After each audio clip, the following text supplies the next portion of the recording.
If capital F is a conservative vector field, remember that just means the curl of capital F is 0, the 0 vector. So if capital F is a conservative vector field, and you know the potential field of capital F, so remember the potential field is just a scalar field.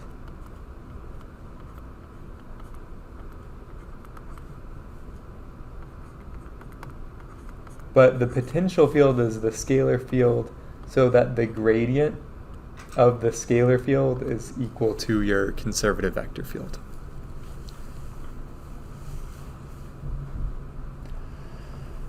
So little lowercase f is the potential field, capital F is our conservative vector field. Then for any path, and if we're being really technical, this path has to be piecewise smooth. And so piecewise smooth means that you can have places in your path where it's not smooth, but individual pieces of the path have to be smooth. And so that's really, really a broad category of paths, right? That doesn't have to be smooth paths. It just has to be smooth in pieces. It's actually really difficult to define and describe a path that's not at least piecewise smooth, like a path that's everywhere not smooth. That's actually really difficult to imagine and wouldn't show up in reality. So this is a very broad definition. It's practically any real path, gamma, where A is the least value of your parameter t, right? So we're saying that gamma evaluated at A is going to be the starting point of your path. And then gamma evaluated at, B would be the ending point of your path.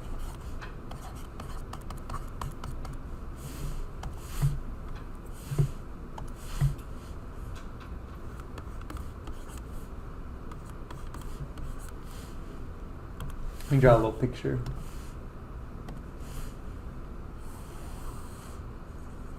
So this is gamma of B, and this is gamma of A. So just like any points, they're going to have an x, y, and z coordinate, right? Like gamma of A is going to be some x, y, and z, where this is like the initial point. And then gamma of B is going to have x, y, and z coordinates.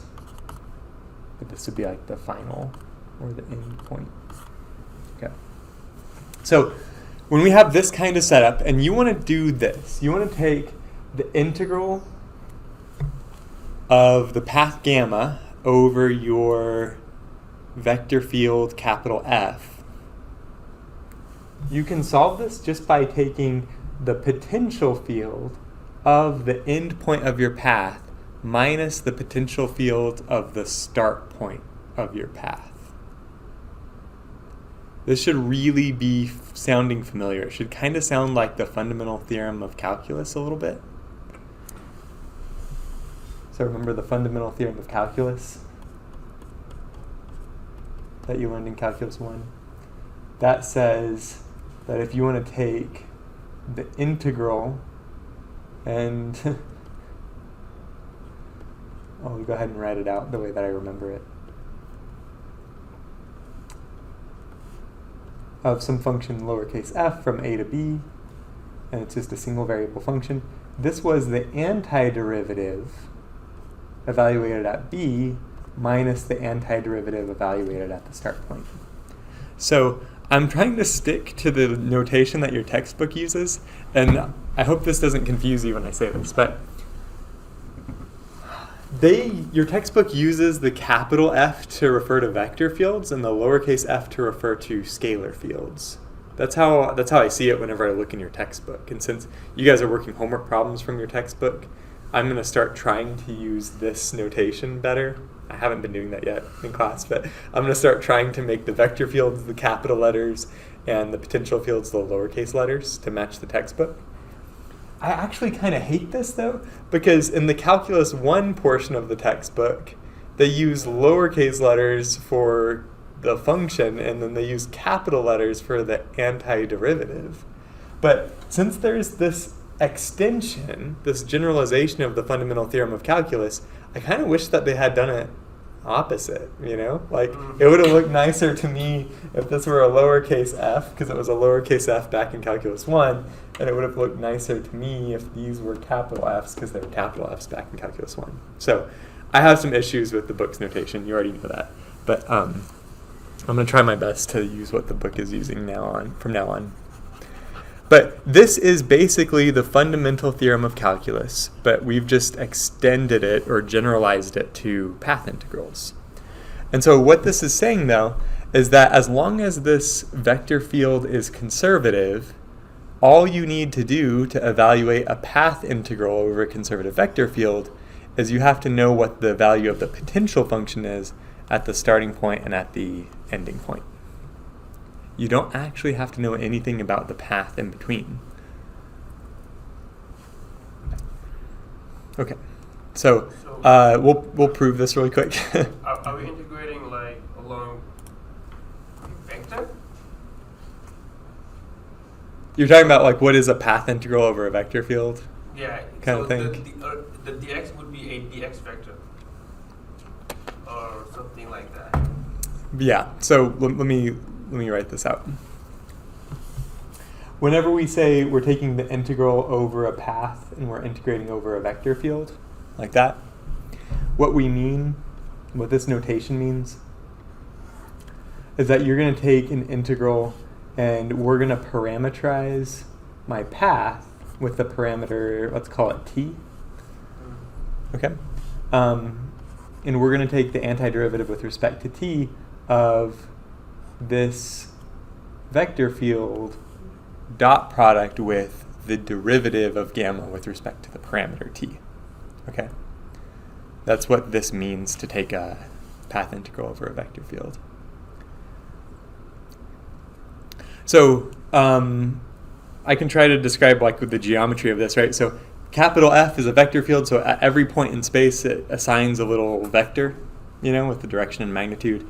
The dot product means as you're traveling along your path, at any given point along the path, how closely oriented is the path to the vector field?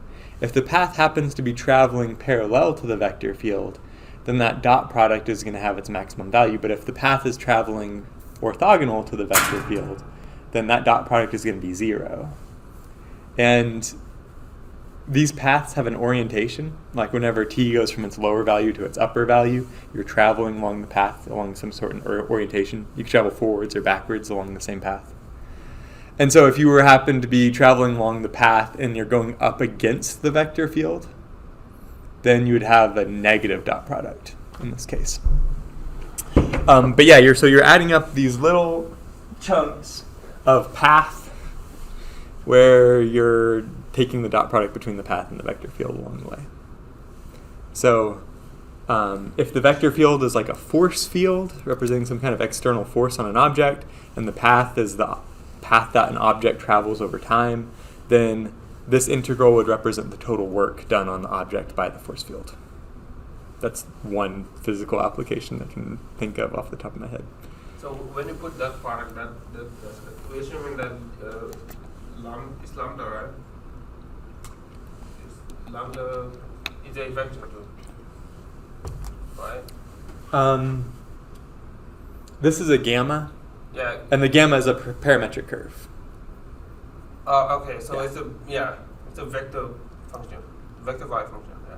Yes, and it would be a vector valued function. Yeah, that's what I was asking. If I say gamma of t might be equal to t squared, t cubed, right? Yeah. It's going to have x coordinate, a y coordinate, and a z coordinate that it assigns for every value of your parameter. Yeah, that's a good question. Okay, so this is the definition of what it means to do this path integral over a vector field, right? And if we say that capital F is conservative, then that means there is some scalar field lowercase f, where if I take the gradient of that scalar field, then I get capital F, the conservative vector field. We call that lowercase f the potential field. Okay, so then I can rewrite this as the integral from a to b of the gradient of lowercase f dot product d gamma dt.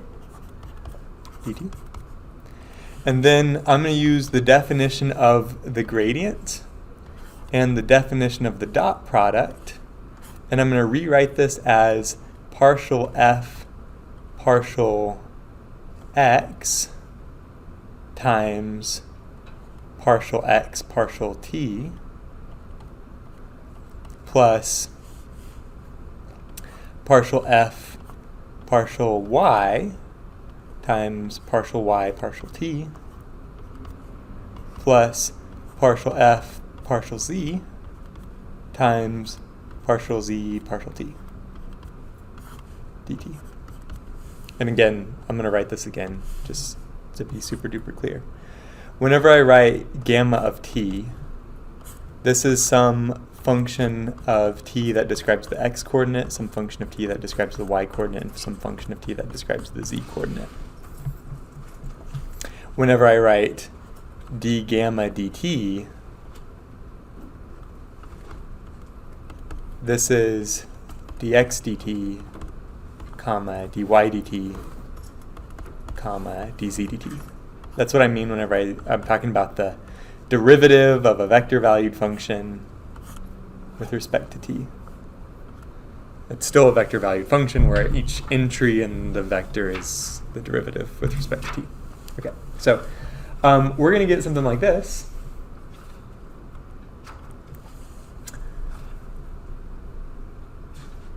In fact, I think to be more precise, those really shouldn't be partials. Those should actually be actual derivative of x, y, and z with respect to t. But that's just a little bit picky.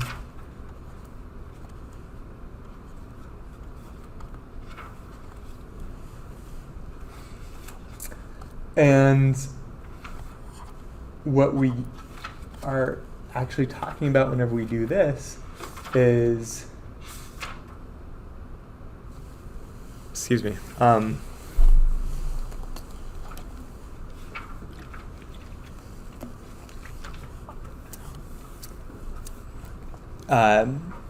the partial of f. Sorry, this is kind of like the multivariable chain rule, if you remember this. So this is really df dt, all that stuff added together. That's the total differential of f with respect to t. And of course, we're doing this integral with respect to t. But now we just apply the fundamental theorem of calculus for just a single variable function, right? We're just saying f is a single variable function of t now. And the fundamental theorem of calculus now tells us that this would be equal to f of b minus f of a. Except whenever we talk about the upper bound and lower bound, we're talking about the start point and end point of the path. And so what I really should be writing is f of gamma of b minus f of gamma of a. Because that f function, that's the scalar field, it has to have 3 inputs. It has to have an x, y, and z coordinate as the input to the function. A and b are the upper and lower bounds of t, right? And so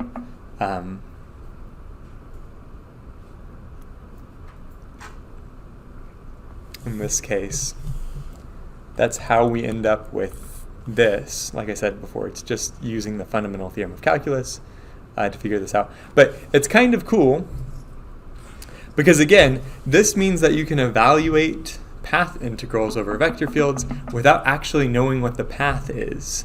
It doesn't really matter what the path is as long as it's pretty much a continuous path. Like I said, a piecewise smooth path, but that's really, really generic. And as long as you know where the starting point and the ending point is, and as long as you know what the potential field is, you actually can evaluate these integrals without ever doing any sort of difficult dot product or anything like that. So 3 more theorems, but they're all really, really obvious, I think. The first one says, suppose capital F is a conservative vector field and lowercase f is the potential field, so just like before. Then we say that this integral is independent of path. Means the path doesn't actually matter. The only things that matters is the start point and the end point. Okay? Next, we say that that integral, the path integral over the path gamma over the vector field capital F, is path independent if and only if capital F is a conservative vector field, which means that if F is not a conservative vector field, then that formula does not apply. You can't assume that it's path independent. And then the last theorem is an interesting application. If we have a situation where the path integral of f is just the potential function evaluated at the end point of your path minus the potential function evaluated at the start point of your path, what happens if the start point of your path is exactly the same as the end point of your path? Okay? Like, so imagine that you've got some path gamma, but it starts and ends in the same spot.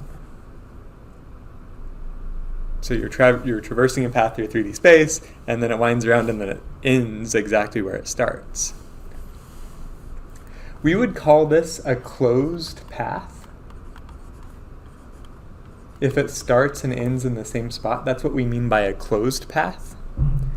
And looking at this formula, if gamma of A is the same as gamma of B, then I could replace the B with an A, and I've got f of gamma of A minus f of gamma of A. So then the result has to be 0. So then we get this last theorem that says, if C is a closed path, and f is a conservative vector field, then the path integral over the path C over the vector field f has to be 0. So we talked about this before, but like the gravitational field is a conservative vector field. And so if you have an object moving through the gravitational field and it moves in some kind of crazy path, but it ends up exactly where it started, then that path integral would be 0. Because if you end where you started, and all of the sources of the gravitational field are the same, which is not true in practice, but the gravitational potential energy should be the same, right?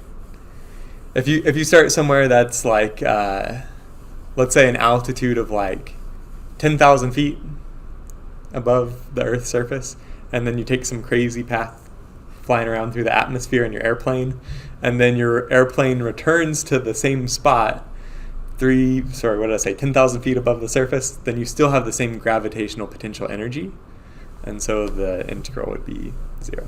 It hasn't changed your potential. Okay, so what we're going to do in this example is we're going to show that this field, capital F, is conservative, and then I've got 2 paths. One is called gamma 1 and the other one's called gamma 2. We're going to show that these paths start and end in the same spot.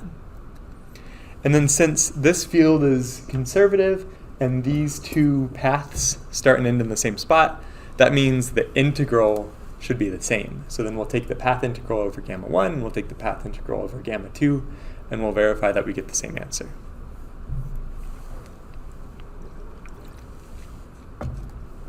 Okay.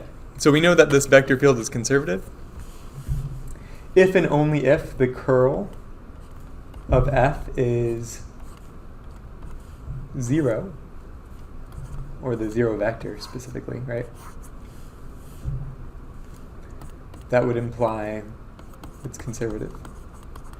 So let's take the curl of f, and that's going to be the determinant of this 3x3 matrix looking thing.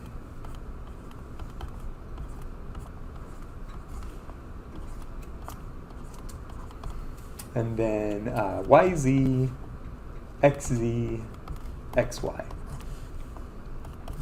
So this determinant would look like I times the partial with respect to y of xy, which is x, minus the partial with respect to z of xz, which is x, minus j times the partial with respect to x of xy, which is y, minus the partial with respect to z of yz, which is y, plus k times the partial with respect to x of xz, which is z, minus the partial with respect to y of yz, which is z. Okay? So that is the zero vector. That tells me that this vector field F is irrotational, and that tells me that this is a conservative vector field. And so we've accomplished number one. He said, yeah, that's conservative.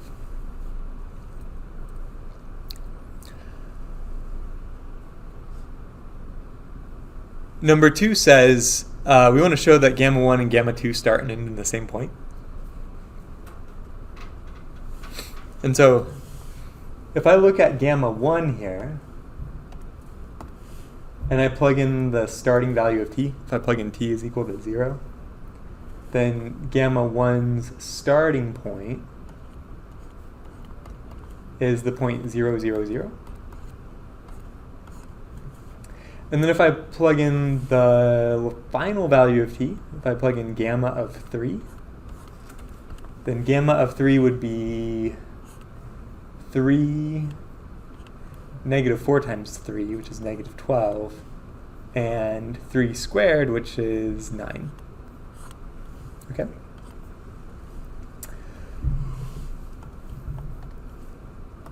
Now let's look at gamma 2, my second path. I'm going to plug in the first value of t, so I'll plug in gamma of 0, gamma 2 of 0, and that would be 0 squared, and then the next one would be 0 to the 4th, and the next one would be 0 to the 4th. Okay. And then lastly, gamma 2 of square root of 3 is going to be the square root of 3 squared, which is 3, the square root of 3 to the 4th, which would be 9, divided by 3, which is 3 times negative 4, which is negative 12. And then lastly, I've got the square root of 3 to the 4th power, which is 9. So we've just confirmed number 2. We confirmed that gamma 1 and gamma 2, they start and end in the same spot. Even though they're different paths through 3D space, at least their starting points and ending points are the same point in 3D space.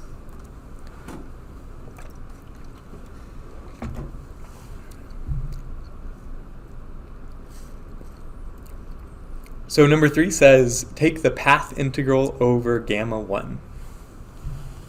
That's what we'll do.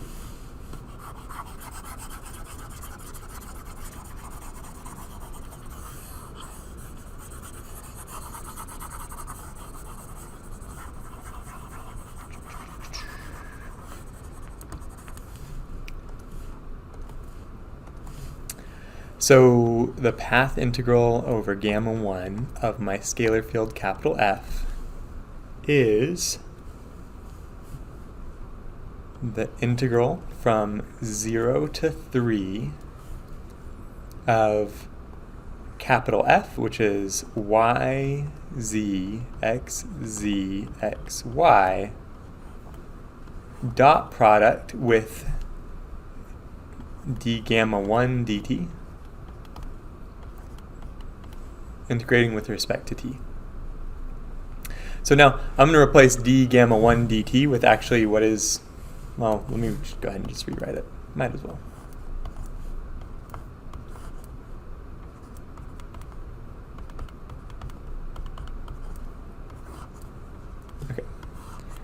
Okay. D gamma 1 dt is going to be 1 negative 4, 2t.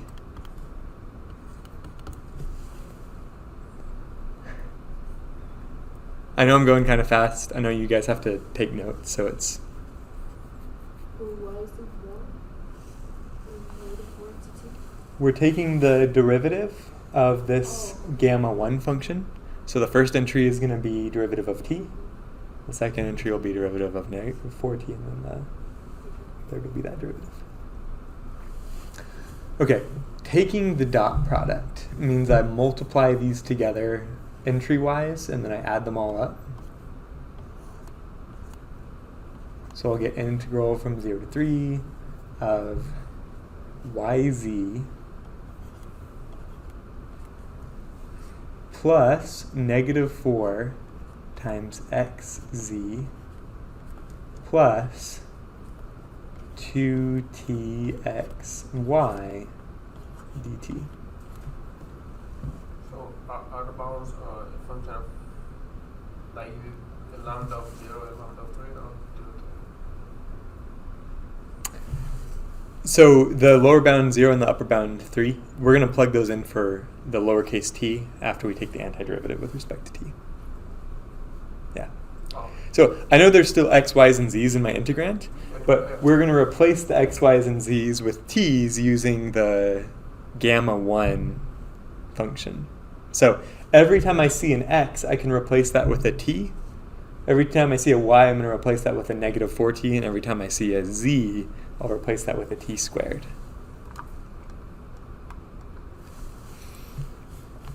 So I'll get the integral from 0 to 3 of negative 4t cube minus 4t cube plus, I guess it's going to be minus because there's an x there.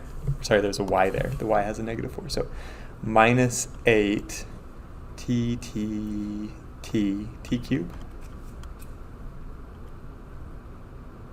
Yeah. dt.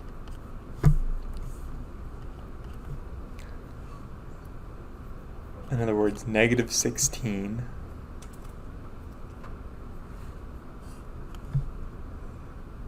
and the antiderivative of t cubed would be t to the 4th over 4.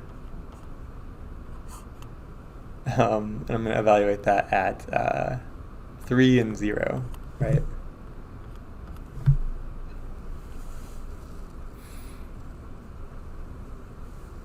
So that's negative 4 times 3 to the 4th power times 81.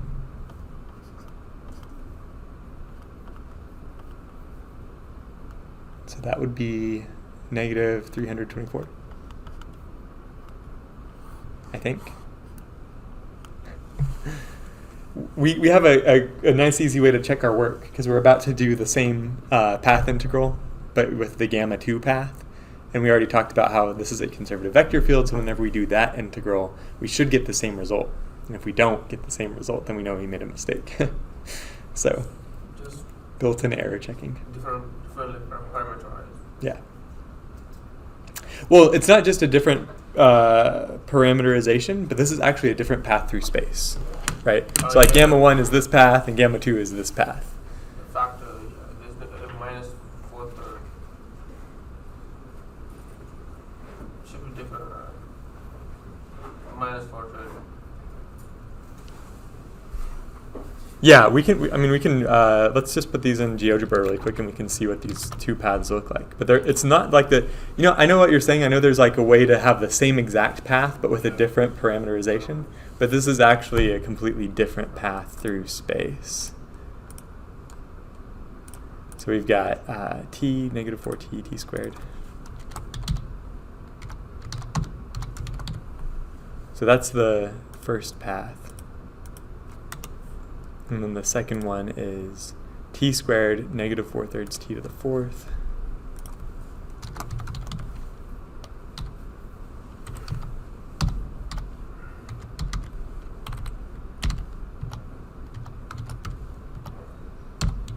T t to the fourth, I think. Yeah. And then I have to put in the lower and upper bounds for these things, so.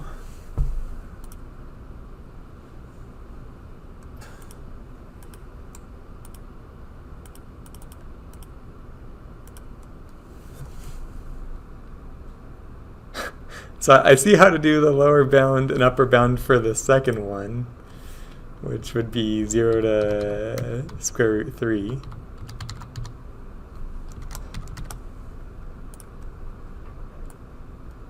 But how to do the lower bound and upper bound for the second one eludes me. But okay. You can see that this isn't just two different ways of describing the same curve. There are multiple ways. There's infinitely many ways to describe the same curves with the parameter, but these are actually two different paths to get from the start point to the end point. The only thing those paths have in common is the start point and the end point. Then we checking that it doesn't depend on the path. It doesn't depend on the path. As long as it's just the same endpoints. Yeah. Yeah, exactly. So let's now do the integral over gamma 2 of f. And so that's going to be the integral from 0 to square root 3 of f dot product with d gamma 2 dt with respect to t. And that is going to be the integral from 0 to square root 3 of yz xz xy dot product with, and then the derivative d gamma 2 dt is going to be 2t negative 16/3 t cube and 4 t cube.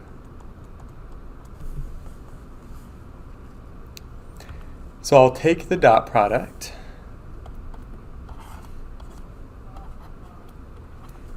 and that's going to give me 2tyz plus negative 16/3 t cube xz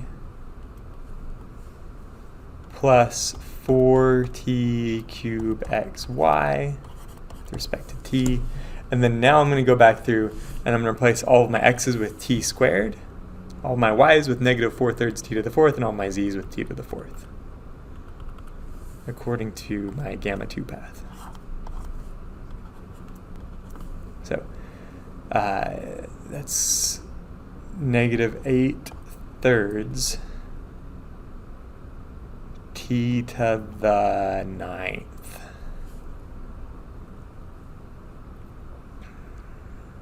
minus 16/3 t to the 9th, and then minus 16/3 t to the 9th dt.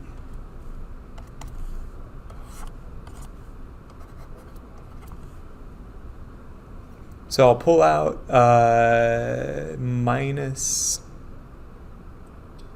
40/3. And we're taking the antiderivative of t to the 9th with respect to t. And that is going to be 1/10 t to the 10th power, but that's square root 3 to the 10th power. So that's 3 to the 5th power. So that's going to end up being a negative 4 dividing by 10. And then 3 to the 4th, which is 81, so that's negative 324. Cool. Confirmed. So we did our work correctly both ways. And so if I give you this as a question on an exam, make sure you get the same answer, right? Make sure both paths that you're integrating over give you the same answer. And there's one more thing we could do maybe I'll extend this example just a little bit. But one thing we could do, we could say step 5, find the potential field, right? We have a vector field and we know how to find the potential field F such that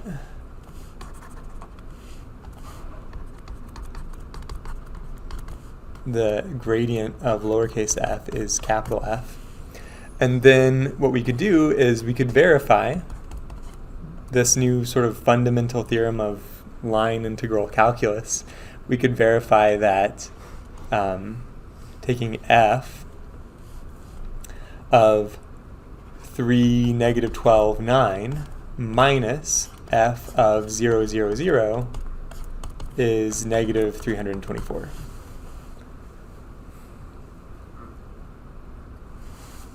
Putting the interval and having a constant for the first one in terms of x, in terms of y and z, and then second one interval with a constant in terms of x and y, x and z, and then last one interval with a constant in terms of y and x. Yeah.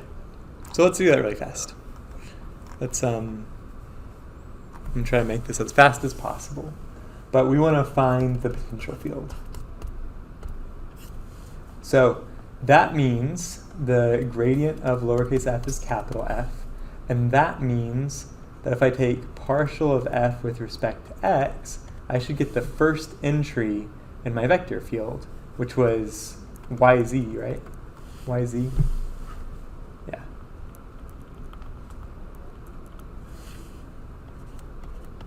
And then if I take the partial of f with respect to y, I should get xz. And if I take the partial of f with respect to z, I should get xy. Then I go back through and I say, fine, then let me take the antiderivative with respect to x, and I would get xyz plus some potentially, some potential extra function that could be, I'm not going to use lowercase f, I'm going to use g. That could be a function of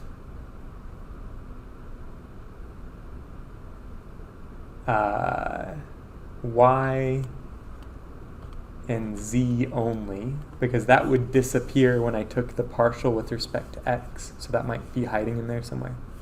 And then here, I'll take the antiderivative with respect to y and get that this has to be xyz plus some additional function that might be a function of only x and z that would disappear when I took the partial.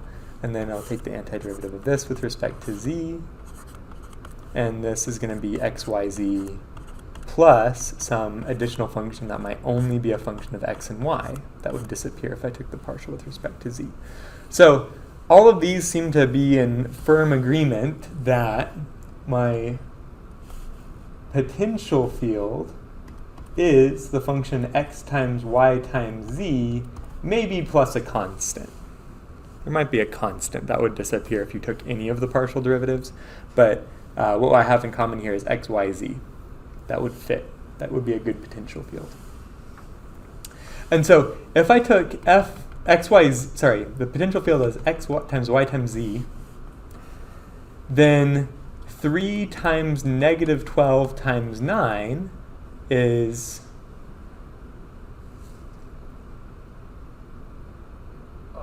It's 3 cubed.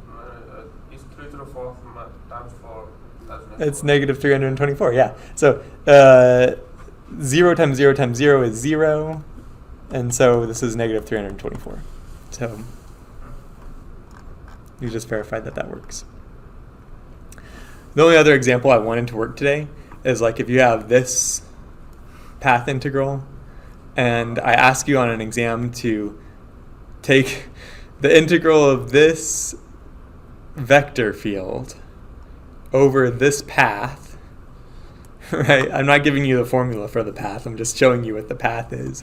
What you would say on your exam is you would say, okay, this path gamma is going to have some starting point 0, 0, 0, and some ending point 4, 4, 0, right? If that path only lives in the xy plane, then the z coordinate's going to be 0. What you would need to do is you would just need to verify that this vector field is conservative by taking the curl and making sure that the curl is 0. And as long as that's conservative, then the integral over gamma of f is going to be your potential function. Of course, you would have to find the potential function at 4, 4, 0 minus the potential function at 0, 0, 0. So just to make sure, we can still take the path integral even though it's not conservative. We can still do the path integral. no, you can't. We can. Well, how would you do the path integral Like if it wasn't general, conservative? So in general, for any function. Oh, yeah. So if I give you the formula for the path integral, then you can take the path integral of vector fields that aren't conservative. Yes. I thought you were asking about this specific problem. If I asked you this specific problem and this weren't conservative, then you would be screwed because I haven't given you a formula that describes that path, right? And so without a formula describing the path, you wouldn't be able to take the path integral. But yeah, if you do have the formula that describes the path through space, you can still take path integrals even if the vector field is not conservative. What's even more interesting is if your vector field isn't conservative, then when you take the integral of a closed path, it won't be 0, right? The closed paths only give 0 path integrals if the field is conservative. And so, anyways, let's verify that this field is conservative by taking the curl. And so curl of f would be ijk, partial with respect to x, partial with respect to y, partial with respect to z, of 6x, negative 4z, and negative 4y plus 20z. So I times the partial of y with respect to negative 4y plus 20z is negative 4, minus the partial with respect to z of negative 4z is negative 4, minus j times the partial with respect to x of negative 4y plus 20z is 0, minus the partial with respect to z of 6x is 0, plus k times the partial with respect to x of negative 4z is 0, minus the partial with respect to y of 6x is also 0. So the curl is the 0 vector. And so that means that, yes, f is conservative. And since f is conservative, all I have to do now is find the potential field. And what I know about the potential field is that the gradient of the potential field is equal to my vector field. So that means the partial of my potential field with respect to x is 6x. The partial of my potential field with respect to y is negative 4z, and the partial of my potential field with respect to z is negative 4y plus 20z.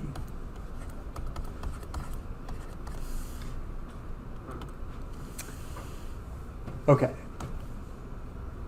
Now we go ahead and we say, what's the antiderivative of this with respect to x?